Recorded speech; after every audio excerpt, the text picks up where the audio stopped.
ક્યારેય ભૂલતું નથી. આ વાત આપણે વારંવાર સાંભળીએ છીએ અને હકીકત પણ છે.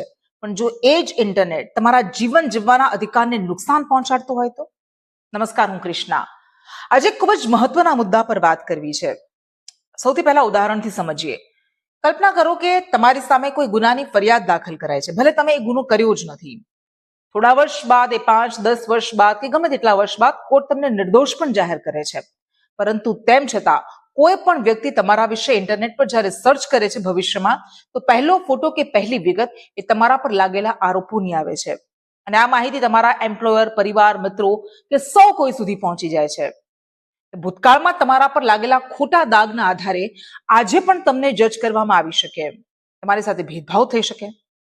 તો શું એ માહિતી ઇન્ટરનેટ પરથી ન હટાવી શકાય? આ સવાલનો જવાબ આજે આપવો છે.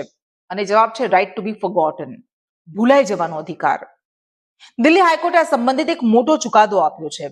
દિલ્હી હાઈકોર્ટે સ્પષ્ટ કર્યું છે કે આ અધિકાર એ બંધારણના આર્ટિકલ 21 હેઠળ મળતા રાઇટ ટુ પ્રાઇવસી, ગોપનીયતાના મૂળભૂત અધિકારનો એક ભાગ છે.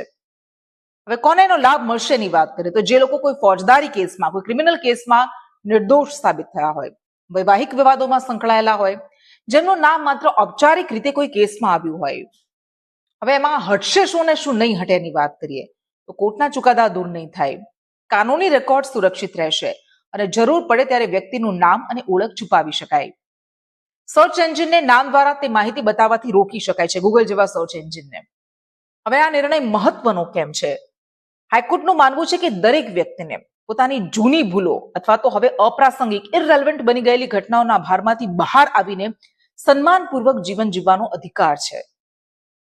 ડિજિટલ યુગમાં જ્યાં માત્ર એક ક્લિકથી વર્ષો જૂની માહિતી સામે આવી જાય છે, ત્યાં દિલ્હી હાઈકોર્ટનો આ નિર્ણય એ વ્યક્તિની ગોપનીયતા અને માન સન્માનના રક્ષણ માટે એક ખૂબ જ મહત્વપૂર્ણ પગલું માનવામાં આવી રહ્યો છે.